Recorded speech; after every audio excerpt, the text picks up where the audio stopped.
Olá pessoal, sou Eduardo Brevilieri. Vamos dar uma olhada agora no processo de PCR. Vamos lá. A reação em cadeia da polimerase, em inglês Polymerase Chain Reaction, por isso o nome PCR, a sigla PCR, ela é muito utilizada em praticamente toda a biologia molecular. Na verdade, ela se trata de um processo de amplificação das cópias do DNA. Imaginem numa questão forense, eles acham um fiozinho de cabelo numa cena de crime, eles vão ter que fazer o quê? Daquela quantidade de DNA que tem ali muito pequena, eles vão ter que amplificar, eles vão ter que pegar aquela cópiazinha e produzir milhares de cópias para conseguir em laboratório ter, na verdade, uma eficiência na identificação desse DNA. Então, na verdade, o que seria? Ela seria uma técnica de pegar um fio de DNA e duplicá-lo muitas e muitas vezes. Então eu vou ter esse procedimento utilizado em praticamente tudo. Nós podemos pegar um DNA bacteriano, nós podemos pegar um DNA de fungos, um DNA viral e fazer todo um processo de amplificação dele, de produção de cópias a partir de uma cópia dele. Nós vimos, vocês têm um vídeo anterior, que é da duplicação do DNA de maneira natural, onde a célula exige uma série de enzimas para abrir o DNA, para quebrar as ligações de hidrogênio, para colocar o primer, para fazer a polimerização. Aqui, na verdade, foi desenvolvida essa técnica na década de 80, justamente como uma técnica de utilizar ciclos de temperatura ao invés das enzimas. Então, eu tenho uma única enzima aqui. Eu tenho uma enzima que faz a polimerização, um tipo de polimerase. Lembra que liga nucleotídeos para fazer a amplificação, para fazer o elongamento, então, desse fio de DNA. Eu tenho aqui, em vez de ter várias enzimas, eu tenho variações de temperatura. Por isso foi desenvolvida uma técnica de utilizar o que nós chamamos de um termociclador. O que seria esse termociclador? Ele seria uma máquina que varia a temperatura de acordo como eu quero que varie essa temperatura, em ciclos repetitivos de 20, 30 ciclos, para fazer esse processo de duplicação do DNA in vitro, que a gente chama, ou seja, fora de um organismo vivo. Vamos dar uma olhadinha? Então o que a gente tem? A gente tem o chamado termociclador. Esse termociclador, então, é um aparelho onde eu vou controlar esses ciclos da temperatura, quando que vai subir, quando que vai descer, o tempo que vai ficar em cada temperatura e a quantidade de ciclos que eu quero. Então eu regulo. E eu vou colocar, então, aqui, já num sistema pré-aquecido, tubinhos contendo a minha amostra de DNA, a minha sequência-alvo, que eu chamo, ou seja, a sequência que eu quero amplificar, a sequência que eu quero que seja copiada. Vou colocar junto dessa sequência desoxinucleotídeos trifosfatados, ou seja, com 3 fosfatos. Então seriam os nucleotídeos que a gente viu, certo? Só que com 3 fosfatos, normalmente para fazer esse processo de ligação naquela extremidade 3' até de maneira natural, ele tem 3 fosfatos. Nós temos uma chamada taquipolimerase. Por que não é a DNA polimerase? Porque nós vamos ver que nós utilizamos temperaturas acima de 90 graus. Uma DNA polimerase que a gente utiliza de uma bactéria normal, ela normalmente sofreria lembra aquela desnaturação? Ela não conseguiria se manter ativa numa temperatura tão alta. Eu iria perder essas enzimas nesse processo. Então, na década de 80, eles sacaram o quê? Cara, eu vou usar uma enzima do termos aquáticos, que são aquelas bactérias que vivem nos geysers.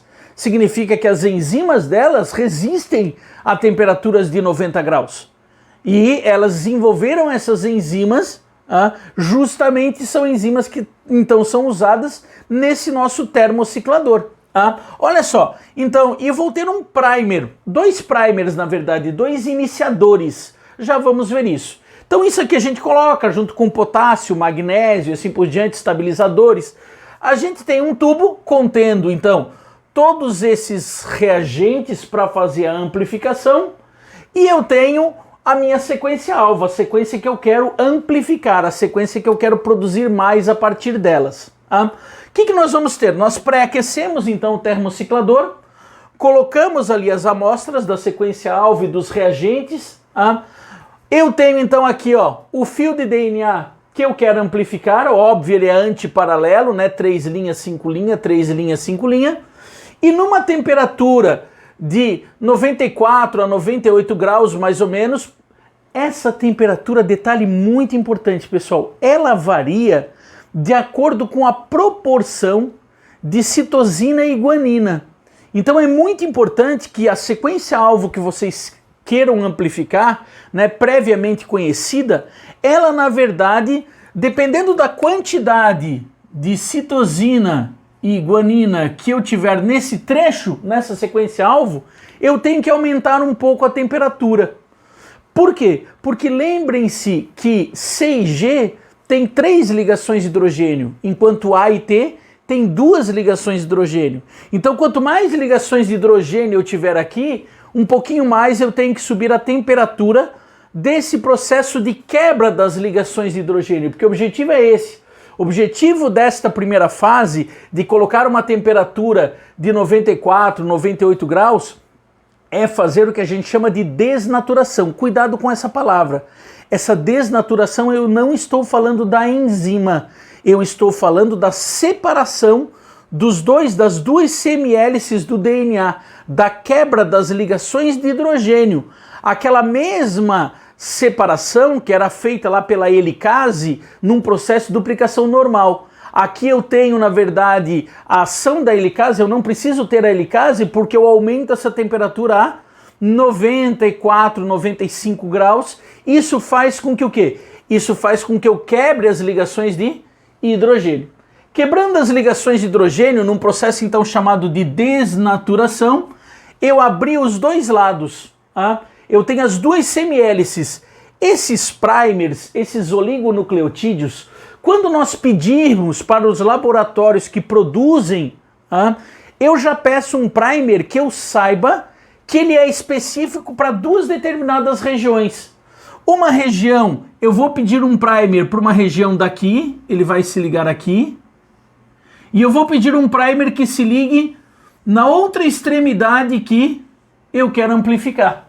Eu tenho que conhecer então essa sequência, eu tenho que conhecer essa sequência, e quando eu fizer o pedido para a empresa de biotecnologia de todos esses componentes para minha amplificação, eu já vou pedir os primers específicos para que eu diga assim, eu quero fazer uma amplificação desse trecho que vá daqui até aqui, certo? Então olha só, nós vamos ter o primer que é ali 15, 18, 20 nucleotídeos, numa sequência complementar certinha do trecho que eu quero amplificar, de um ponto do trecho que eu quero amplificar, e eu vou colocar numa temperatura de 50, 65 graus, vai variar muito das enzimas que eu estou utilizando e assim por diante.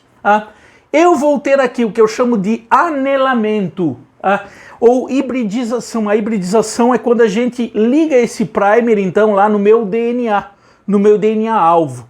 Então eu uso essa temperatura, baixo a temperatura, lá no meu aparelho eu já programei essa diminuição da temperatura.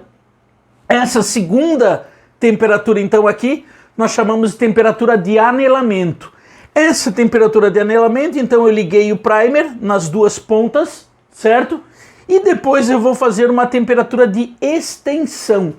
Essa temperatura de extensão, 75, 80 graus, varia mais ou menos nessa temperatura, vai haver esse processo de amplificação. O que seria? Seria pegar esses nucleotídeos que estão no meio e começar a ligar esses nucleotídeos aqui, ó. Esse daqui é o primer, certo? Se esse aqui é o primer, aqui eu tenho a extremidade 5 linha dele, aqui eu tenho a extremidade 3 linha do primer. No outro lado, a mesma coisa. Aqui eu tenho a extremidade 5' do primer, aqui eu tenho a extremidade 3' do primer. A enzima TAC polimerase, o que ela vai fazer? Ela vai pegar os nucleotídeos que estão nessa solução e vai começar a ligar esses nucleotídeos aqui. Só que detalhe, pessoal, óbvio que de maneira complementar ao fio que eu estou duplicando. Então, se aqui eu tenho, depois do primer, a adenina, timina, citosina, vão se ligar nucleotídeos complementares. Vão se ligar o nucleotídeo com timina, com adenina, com guanina. E assim sucessivamente. Eu vou formar esse fio a partir desse ponto. O tempo aqui vai variar de acordo com o trecho, com a quantidade de nucleotídeos que eu quero colocar. Então, se eu quero um trecho muito longo, uma amplificação de um trecho muito longo, eu vou ter que fazer um processo de amplificação utilizando mais tempo aqui, um processo de alongamento de extensão, usando mais tempo, certo? E assim vai, esse tempo vai variar bastante aqui nessa fase. Então eu vou ter a amplificação aqui, sempre no sentido 5', 3', sempre ligando novos nucleotídeos nas extremidades 3', e aqui no outro fio eu também vou ter a mesma coisa. E eu vou formar 2 fios de DNA complementares exatamente iguais. Certo, pessoal? Aí o termociclador vai fazer o quê? O termociclador vai voltar à temperatura inicial. Voltando à temperatura inicial, a temperatura lá de mais de 94 graus, o que vai acontecer? Eu vou fazer a desnaturação, eu vou quebrar as pontes de hidrogênio, e agora desses 4 fios aqui eu vou formar 8. Ou seja, eu tenho uma PG, né? Então, se eu fizer 30 ciclos nesse processo aqui, eu vou ter mais de 1 bilhão de fios de DNA ao final desses 30 ciclos, porque isso é uma PG, uma progressão geométrica. Certo, pessoal? Vocês devem ter ouvido falar agora recentemente, eles estão falando bastante nos testes do coronavírus, para identificação do coronavírus na pessoa. Esses testes eles estão usando a chamada RT-PCR. Qual que é a diferença? A diferença é que o vírus ele não possui o DNA. O vírus, na verdade, vamos pegar aqui, o vírus, na verdade, deixa eu apagar essa parte aqui. Coronavírus, possui um fio de RNA. O que nós fazemos? Nós primeiro utilizamos com esse RNA uma enzima chamada de transcriptase reversa. Lembra que essa enzima chamada de transcriptase reversa, ou seja, faz uma transcrição ao contrário. O que é uma transcrição? Uma transcrição é quando o DNA produz um RNA lá na nossa célula, por exemplo. Uma enzima chamada de transcriptase reversa, ela é utilizada por retrovírus, por vírus que, na verdade, pegam seu RNA e transformam em DNA, como o vírus da AIDS, como o vírus da gripe. A ciência foi lá e extraiu desses vírus essa enzima chamada de transcriptase reversa. E ela pega agora, nesse outro teste, e usa essa enzima para pegar um fio de RNA e transformá-lo em DNA. Só que isso aqui eu vou chamar de cDNA. Que é um DNA formado a partir de quê? É um DNA formado a partir de RNAs, certo? E agora eu vou fazer todo o processo de amplificação com este cDNA. E detalhe muito interessante, eu quando fiz o mapeamento do RNA do vírus, eu consigo determinar quais são os primers que eu vou utilizar para identificar se existe esse RNA realmente ali na amostra que eu tirei do indivíduo. Certo, pessoal? Então eu vou lá, tiro uma amostra de tecido dos indivíduos, extraio, se tiver o vírus com o RNA, com aquele RNA, eu fizer esse processo e amplificar, quando eu uso primers específicos que eu sei que vão se ligar ao RNA do COVID, eu vou ter a amplificação desse processo. Se eu não tiver este vírus ali, o que vai acontecer? esse primer não vai conseguir se ligar em outro trecho de DNA, especificamente, e não vai haver o processo, então, de amplificação.